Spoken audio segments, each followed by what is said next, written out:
बबी हेड कुठे आहे? हेड कुठे आहे? अरे वा, शबास. Good morning. आज आम्ही सकाळी सकाळी आवरून करून चाललो आहोत रिओच्या आजी बाबांकडे, म्हणजेच पप्पांच्या आई पप्पांकडे.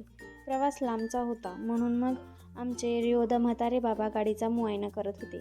काय आहे ना, लांबचा प्रवास आहे ना, मग मध्येच काही अडचण नको यायला साहेबांना. गाडीतून 15-20 मिनटाचा प्रवास तर रिओला खूप आवडतो, पण लांबचा प्रवास तितकाच कंटाळवाणा आणि नको नकोसा होतो. तसं तर बराच वेळ तो झोपलेला राहतो, पण आज काय झालं काय माहिती, थोडा वेळ झोपला आणि एवढा रडायला लागला. मग काय आम्ही दिली त्याला झोळी बांधून. मग भाऊने मस्त अशी वामनुस्की घेतली आणि उठल्यानंतर एवढा फ्रेश झाला की झोळीतच उड्या मारायला लागला. झोळीतून बाहेर आल्यानंतर थोडासा भाता खाऊन मग चालू झालं साहेबांचं खिडकीत उभारून गाई म्हणजेच गाडी, आंबा म्हणजेच हंबा, कुतू हे सगळं दाखवायला आम्हाला. तो चलो मिलते अगली व्हिडिओ में. Bye bye. Shri Swami Samarth. Video आवडला असेल तर लाईक करा आणि चॅनलला सबस्क्राईब करा.